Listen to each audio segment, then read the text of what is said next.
Bonjour à tous, bienvenue dans le podcast de Playground FR. On se retrouve aujourd'hui, comme depuis bientôt 2 semaines, pour les previews NBA sur la saison 2021.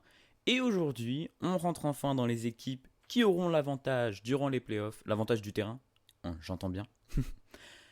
Comme d'hab, j'espère que vous allez bien. Je vous fais le petit récap de ce dont on va parler. Les points, comme d'hab, on sait 3 points. D'abord, on s'occupe de ce qui s'est passé durant la saison 2020 pour chaque équipe. Ensuite, on s'occupe de ce qui s'est passé durant le marché des transferts cet automne. Et enfin, petite boule de cristal et on regarde ce que je pense de leur saison 2021, donc la saison à venir. Vous l'avez compris. Donc là, je l'ai dit, on s'occupe des places 4, première équipe qui auront l'avantage en playoff. On commence par l'équipe de l'Ouest aujourd'hui. C'est parti. Golden State by 3. Difference of 2.5 seconds, game clock and shot clock. Lillard, working on Burks, dancing free, a three, good! This is great defense here by Burks. Ah, pour tout vous dire, j'ai galéré à trouver quel extrait j'allais vous mettre de Damian Lillard. Le mec met des buzzers tout le temps, des 3 points de ouf tout le temps. Ça n'a pas été facile. Mais je suppose que vous l'avez compris, on s'occupe des Blazers, Portland. On commence par le bilan, comme d'habitude. Alors en 2020, les Blazers, c'est 35 victoires pour 39 défaites. Une 8e place de conférence et un premier tour de playoff face aux Lakers. Alors elle n'aura pas été facile cette saison pour Portland. On a vu des super belles choses, des très belles histoires.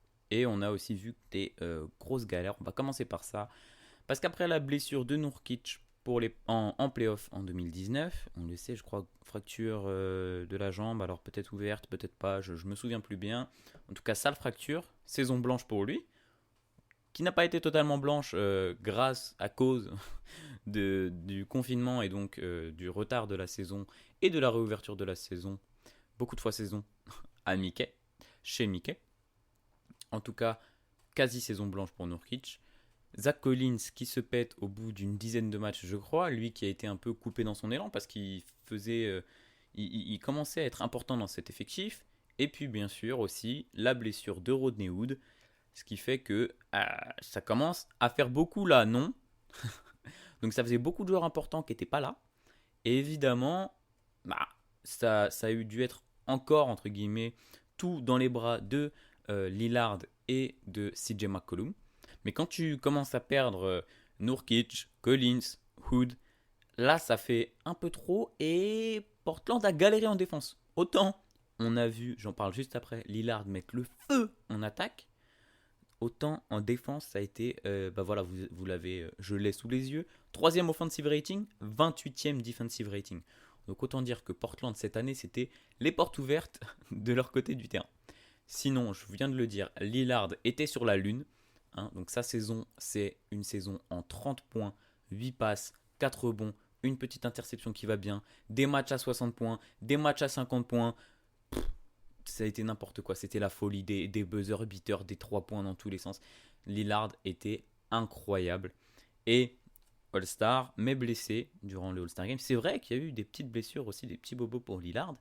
Donc forcément, quand ton meilleur joueur se pète, ça commence à... Alors ça n'a pas été pour énormément de matchs, mais ça t'empêche d'engendrer un peu plus de victoires que ce que tu aurais pu ou dû avoir.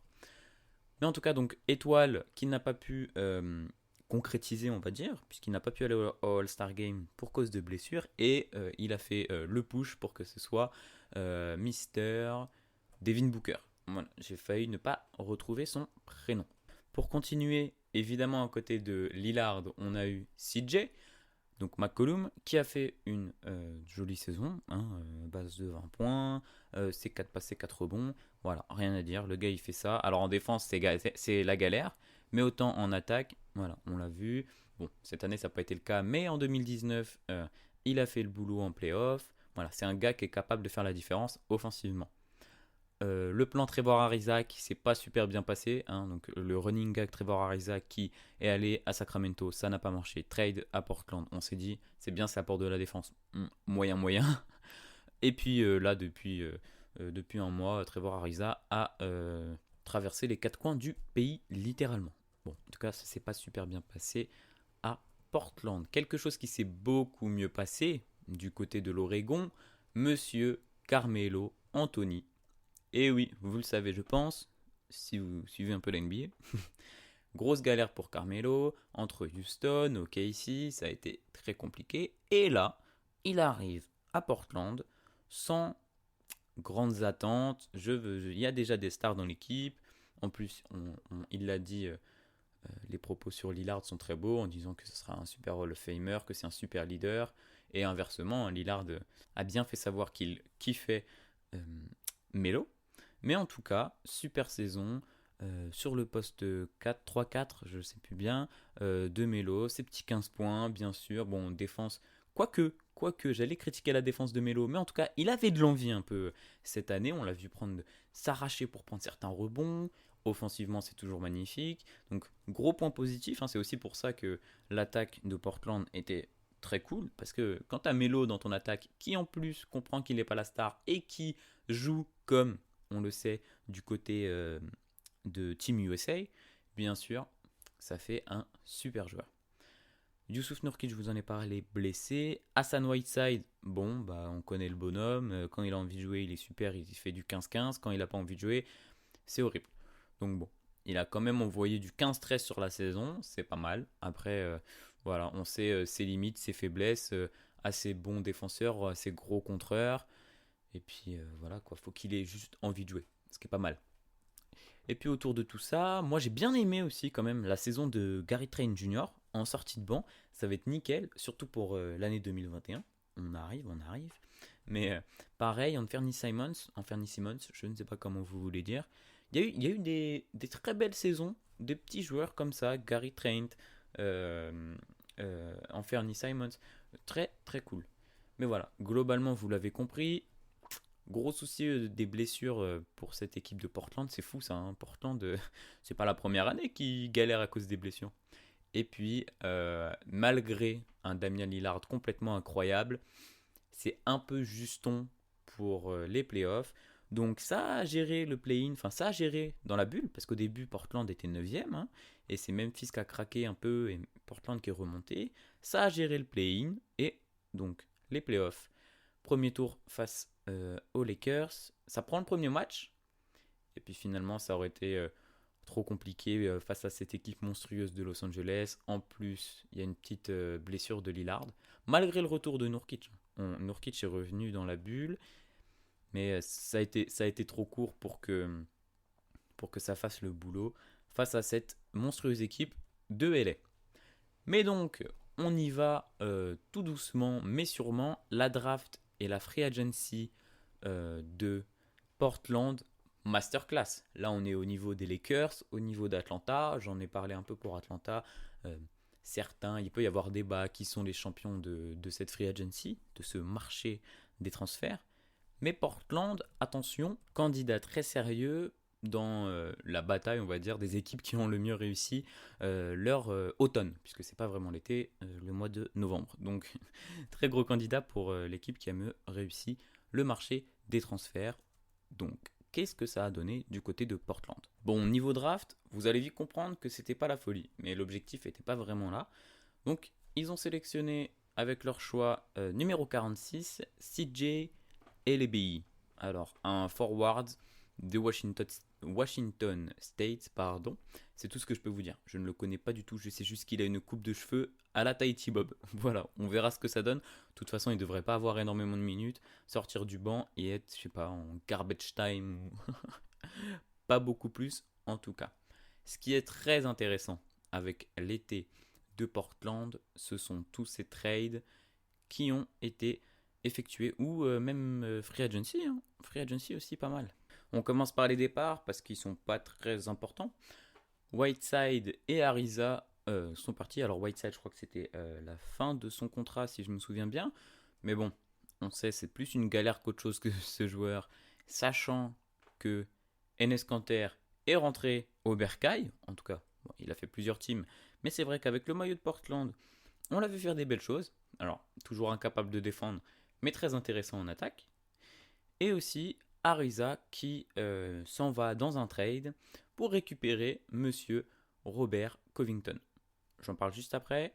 On continue avec les départs. Mario Zonia d'un côté, Wenen Gabriel de l'autre, Scala Bissière, Caleb Swanigan. Bon, pas des joueurs hyper importants. Mario Zonia quand même.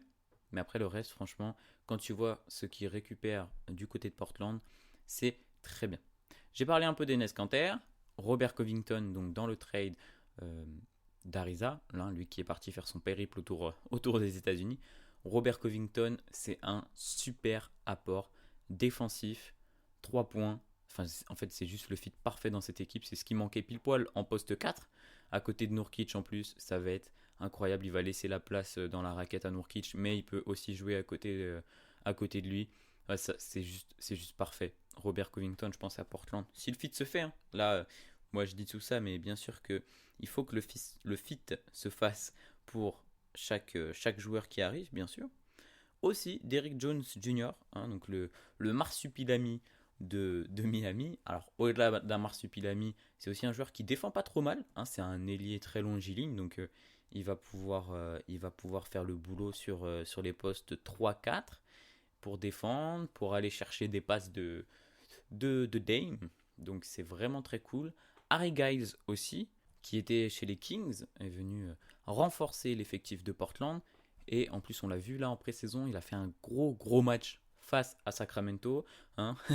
Juste un petit SO aux Kings lors de la rencontre. Voilà, il a détruit ses anciens coéquipiers.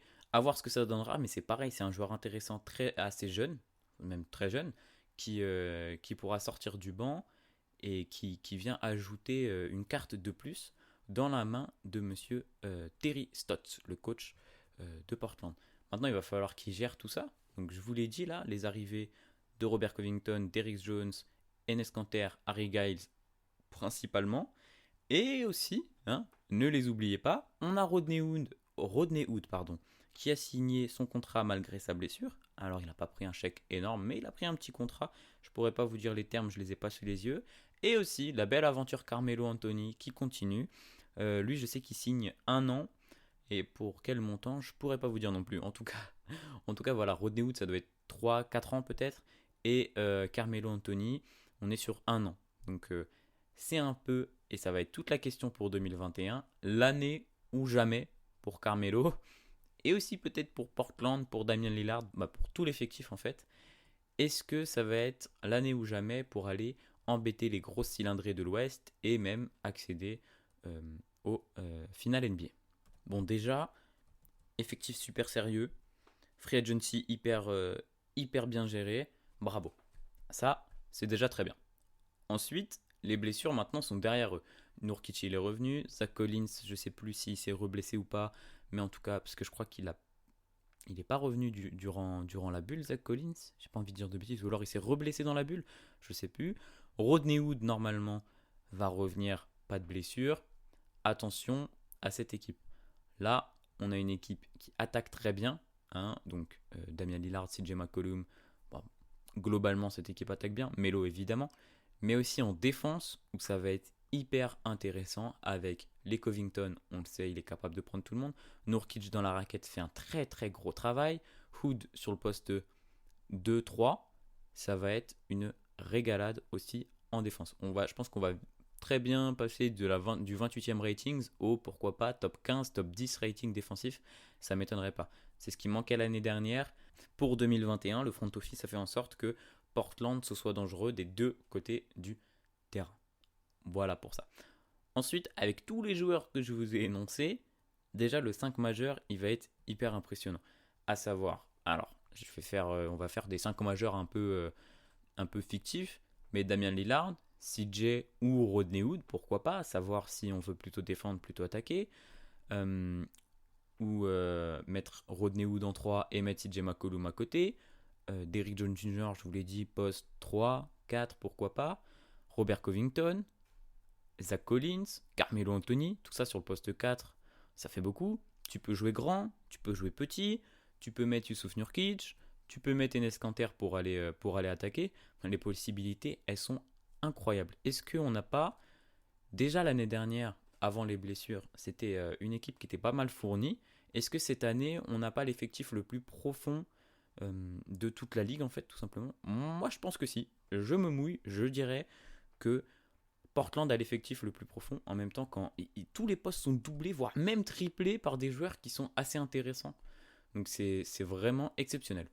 Alors maintenant, tout ça c'est bien beau, mais il va falloir comment tout ce petit monde il arrive à se gérer. Est-ce que l'équipe va bien fonctionner? Est-ce que Terry Stotts c'est pas un mauvais coach, c'est pas non plus un très grand coach, mais j'ai confiance en lui pour qu'il mène cette équipe où il le faut.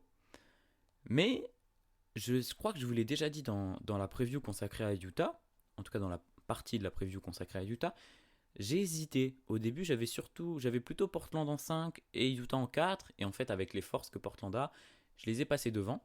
Donc, potentiel avantage du terrain en playoff. On verra pour l'instant, la saison 2021, elle est à prendre un peu avec des pincettes. En tout cas, c'est un peu, je vous l'ai déjà dit, je me répète, la saison ou jamais pour aller bousculer l'Ouest. On le sait, Lillard et McCollum ont de très très gros contrats. L'année prochaine, déjà, il y a pas mal de joueurs qui ont pris que 1 ou 2 ans. Et l'année prochaine, ça augmente encore les contrats de CJ McCollum et Lillard. Il va falloir faire en sorte que soit les joueurs étaient contents cette année et prolongent pour pas grand-chose en termes de dollars, ou sinon, c'est la fin de l'équipe et on repart dans les places 7 à 10 et on galère un peu du côté de Portland. Donc là, le truc le plus important, c'est vraiment, il faut frapper cette année où ça peut être encore la galère. Et malheureusement, un leader comme Lillard, pas facile à faire cette phrase, n'aura jamais de titre. Mais en tout cas, j'ai envie d'y croire. Pour le coup, je verrais bien, ça va pas être facile, mais je verrais bien Portland en finale, non pas NBA. J'ai quand même eu une équipe favorite de la ligue, d'accord. J'aimerais bien les voir en finale. En finale de conférence, comme en 2019 où c'était l'épopée de folie et puis ça s'est cassé les dents sur une équipe de Golden State bien trop forte. Pourquoi pas cette année retourner en finale, mais plus faire chier l'équipe qui sera en phase 2 sur un 6 matchs ou un 7 matchs. Après malheureusement ce sera pas le titre quoi. Mais en tout cas, il faut que ça marche vite pour pouvoir pas trop galérer en début de saison. Il faut pas qu'il y ait de blessures, mais ça, comme dans toutes les équipes, les blessures, forcément, ça plombe ta saison. Voilà. Est-ce que ça va vraiment être la team qu'il faut pour concurrencer les gros cylindrés de l'Ouest? Je suis vraiment très curieux de voir ce que ça va donner. Lillard, on le sait, c'est un mec qui est kiffé par toute la ligue pour son côté. Portland, c'est ma ville, c'est ma franchise, j'y resterai toujours. Je ferai tout ce que je peux pour envoyer cette équipe en finale NBA pour ramener le titre dans cette ville. Attention aussi, potentielle saison de MVP pour Monsieur Dame Dollar. Parce que, bon, on le sait, il a fait des stats incroyables l'année dernière, mais quand tu finis 8ème, c'est pas facile de l'avoir, ou alors il faut faire des triples-doubles à tout va. En tout cas, cette année, avec une potentielle 4ème, 3ème, allez, 2ème place, pourquoi pas, et un Damian Lillard qui tourne en peut-être pas 30 points cette année, mais en 28, 8-4, avec une petite saison en 50, 40, 90, attention Lillard, ça peut être un candidat MVP très sérieux. Voilà, je pense que j'ai fait le tour du côté de Portland. Beaucoup de changements, équipe très compétitive, mais peut-être que ça va être la saison ou jamais. Alors à faire attention et à observer, parce que cette année, ce sera super intéressant de regarder Portland, comme tous les ans. Juste pour Lillard, de toute façon, c'est très bien de regarder Portland. Voilà, on va filer dans l'autre conférence, direction l'Est, let's go. Tatum out front. Clock at 7. Working against Butler, got downhill, couldn't punch it.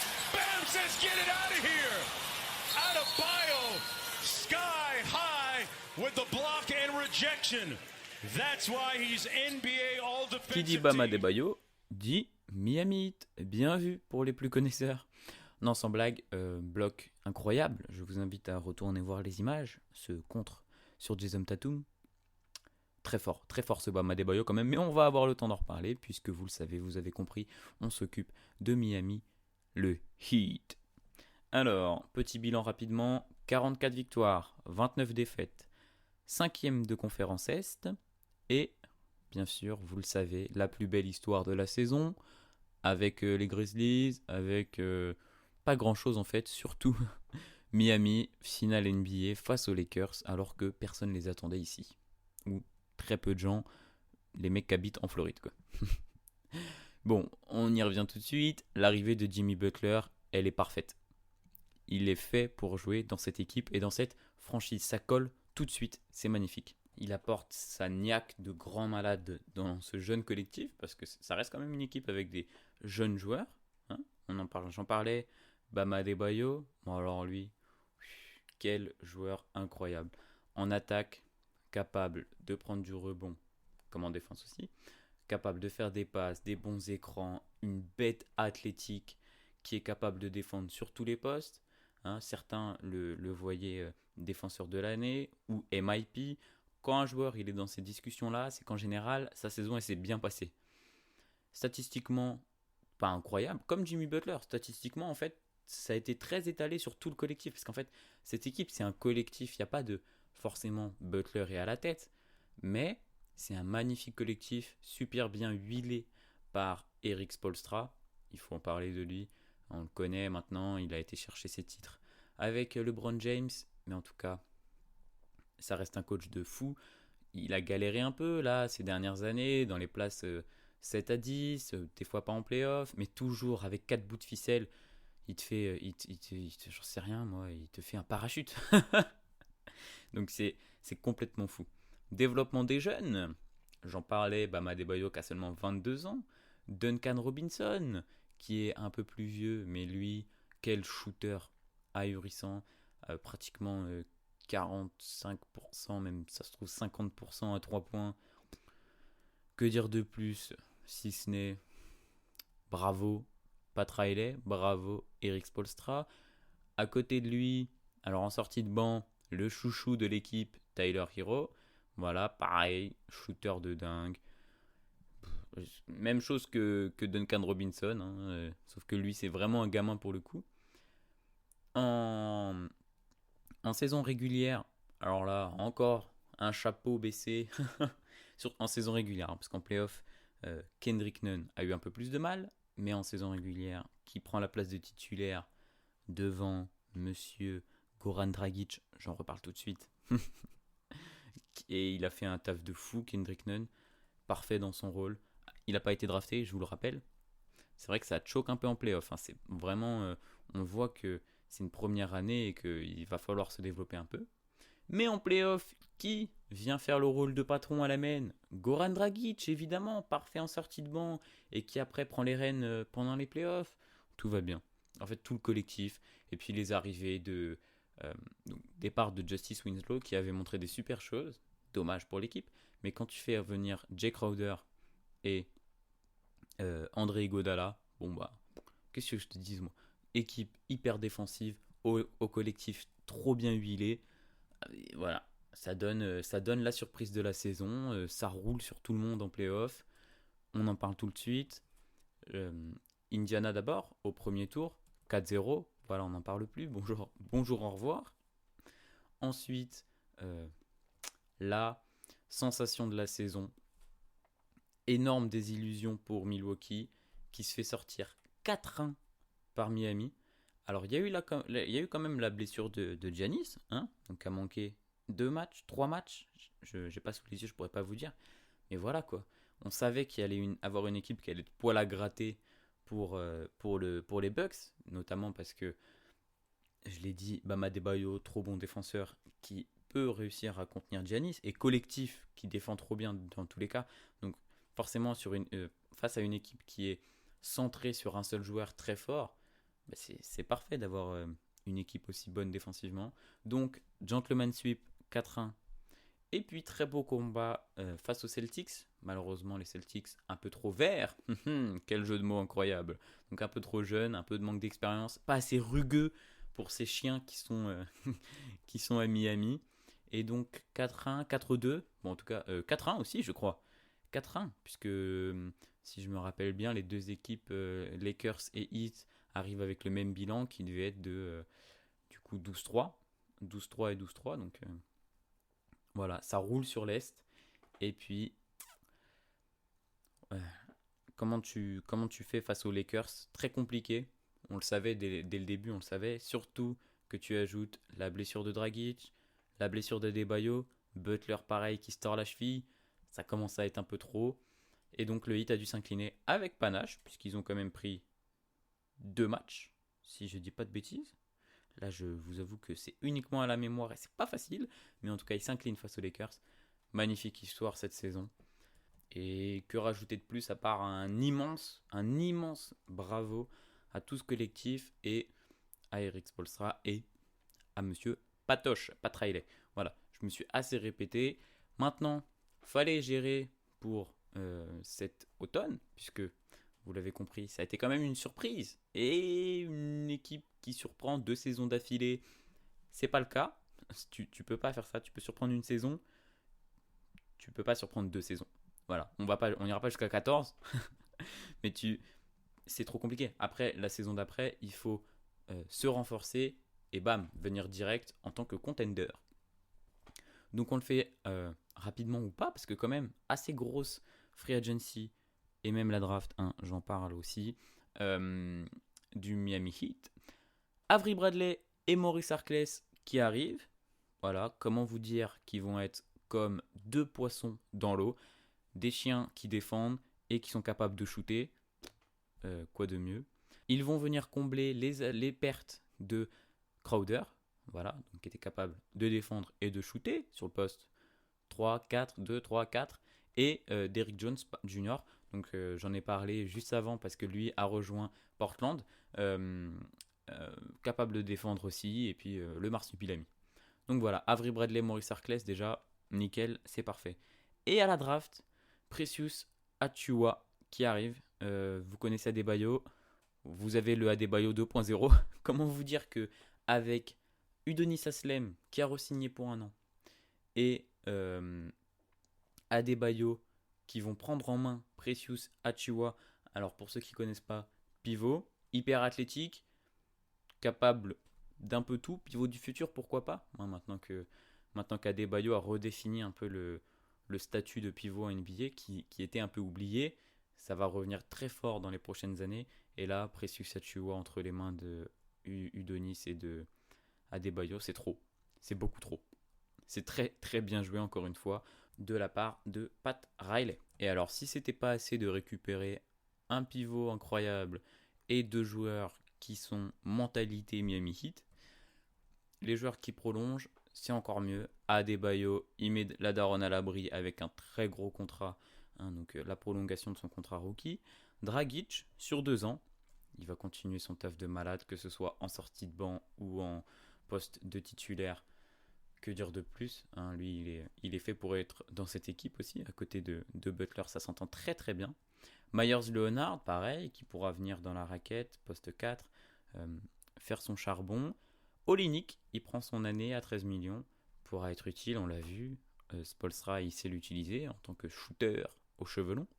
Et puis, j'en ai parlé, je crois, rapidement, Udonis Haslem, qui prend sa 63e saison avec le Heat. J'exagère un peu, mais lui, il va avoir 40 ans quand même, il est toujours là. Bon, alors, il joue plus du tout, hein, mais en tout cas, dans le vestiaire, c'est super important. Ça a l'air d'être un super gars, et lui, il prépare tranquillement sa mise en place pour passer du maillot short au costard dans le staff du Heat.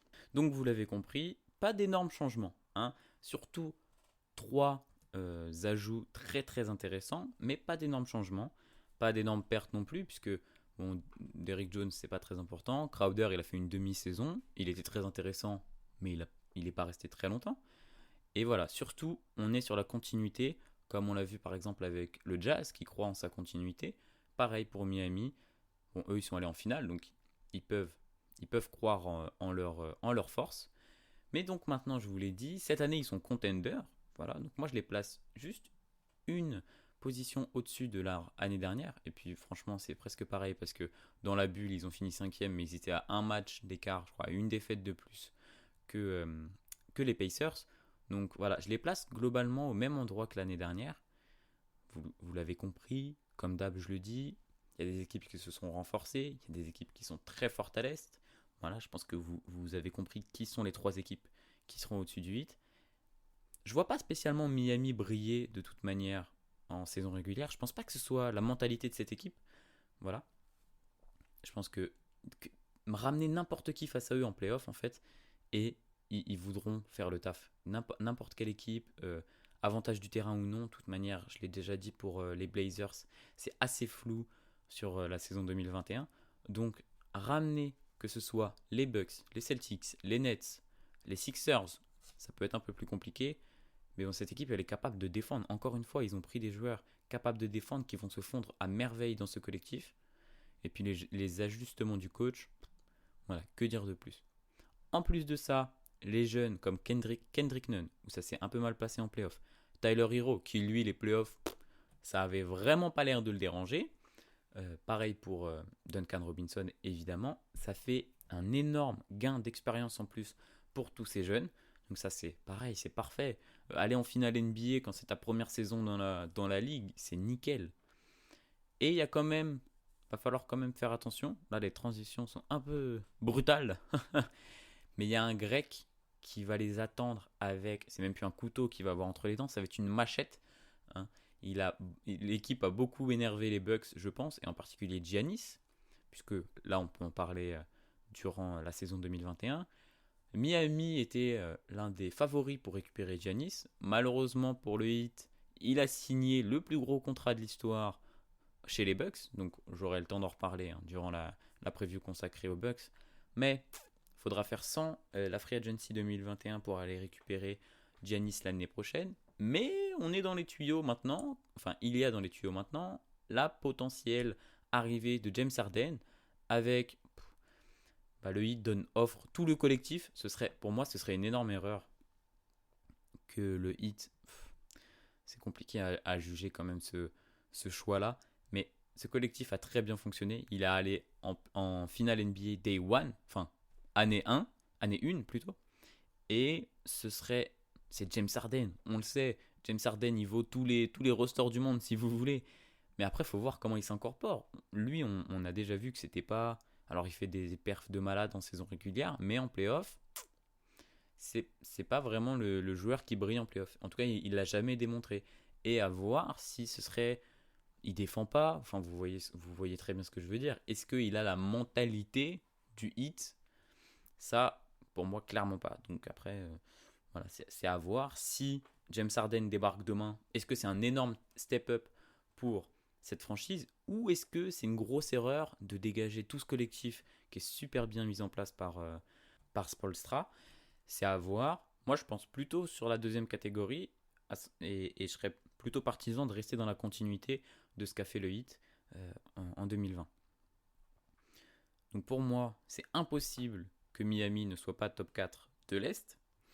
En tout cas, c'est à voir. Je vous avais dit pour les Sixers, c'est un plancher la cinquième position. Après, honnêtement, je me répète, pour moi, le Heat, qu'il soit premier ou huitième, ça leur changera pas vraiment la vie en playoff et ils prendront chacune des équipes avec le même sérieux et ils voudront déglinguer tout le monde. Certains se posaient la question, savoir si cette équipe s'était pas assez améliorée, pas assez renforcée comparée à ce qui les attendait dans l'année 2021.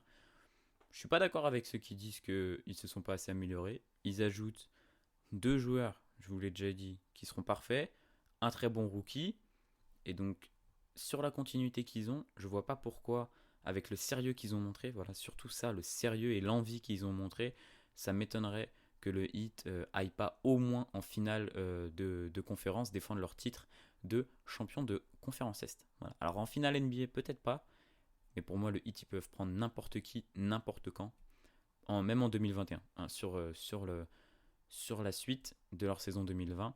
Ce ne sera pas une surprise, on les attend. Beaucoup d'équipes vont les attendre de pied ferme, mais je pense qu'ils décevront personne et qu'ils vont tout déglinguer. Je suis peut-être un peu trop optimiste pour cette équipe. N'hésitez pas à venir me dire ce que vous en pensez. Mais en tout cas, voilà ce que je pense du Heat. Ça a été un peu plus court que pour Portland. J'avais pas mal de choses à dire autour de Portland. C'était très intéressant. Voilà, le Heat a fait un plus petit marché des transferts, une saison régulière 2020 magnifique, et pour moi une saison 2021 qui s'annonce tout aussi bonne. Voilà, j'en ai fini pour aujourd'hui avec les places 4 Donc à l'ouest, Portland, à l'est, Miami. Dites-moi ce que vous en pensez.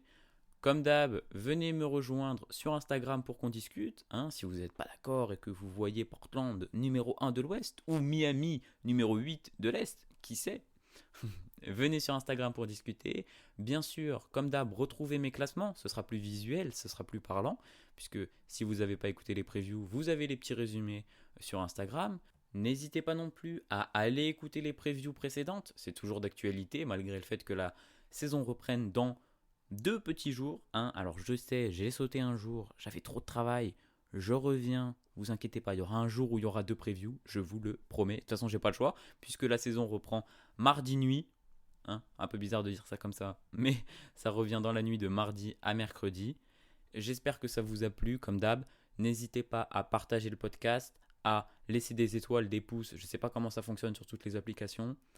Voilà, je vous laisse ici. Portez-vous bien. On se retrouve demain pour les places 3. Ça y est, on va rentrer dans le top 3. Et je pense demain, top 3 et top 2 aussi. On verra suivant mon planning. Mais je vous fais des gros bisous. C'était Lenny. Salut!